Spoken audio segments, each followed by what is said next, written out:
Did you ever stop to think that it's ever the time for it? The time you never had in any of your other lives, when you were a bird being swallowed by an alligator, or an alligator swallowing the bird, that the reason for all this glory, which waits for the high and the mighty of the human race of this particular planet, which shall, of course, remain nameless forever, I guess, because calling it Earth like the mother soil it is for all of us. Did you ever actually stop to think why it's kind of like being stuck here? Like we're all being processed to proceed to the next stage of existence, that we're being recycled from the containers our bodies are, containers of our souls. And when the containers break down and cease to function as housing for the souls of the biomachines that we are, did you ever stop to think that the only reason the containers aren't necessary anymore is because the souls are finished with the excursion? But Muse,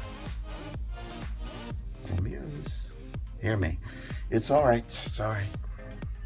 I can die now because I will. Like an inheritance in the mind. This thing called death, so purple. Like a great majestic mountain on which clouds rest. And blanket cliffs high above where climbers have plunged to their deaths.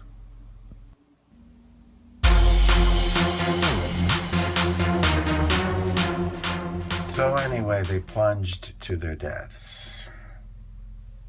In the hope of finding solace that at least the mountain was forever. And was this our home in another time? Was it God's glass house in the wild of the human hunter's undying respect for the fragile, philosophically correct world their prophets built for the uncaged angel? Hear the angels sing before you murder them.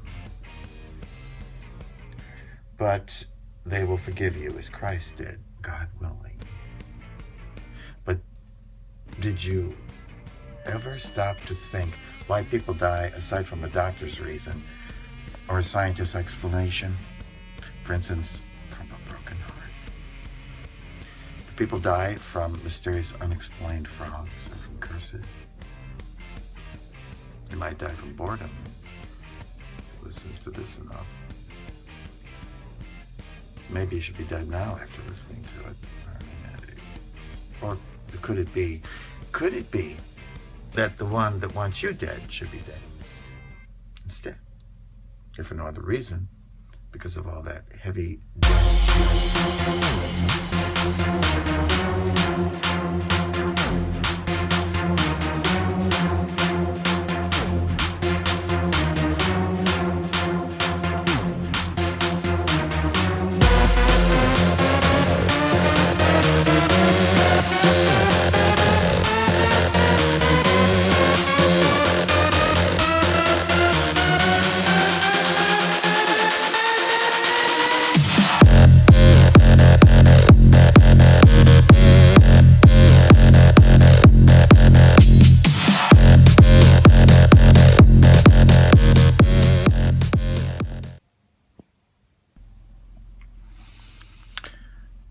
But let's cut to the chase.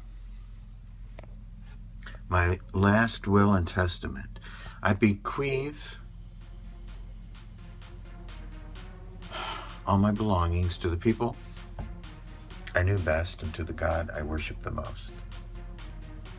Not to the world that spat me out, but the world that lifted me up with no excuses about not having promised me a rose garden. And now I reach out to the people, to the God, and to the world,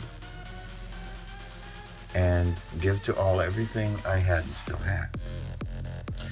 To everything and everyone I wanted to have it and still want to have it. But not to Walter Palmer. Or anybody like him.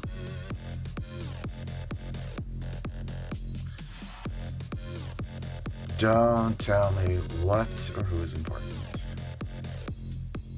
Not to him. I mean, thank you.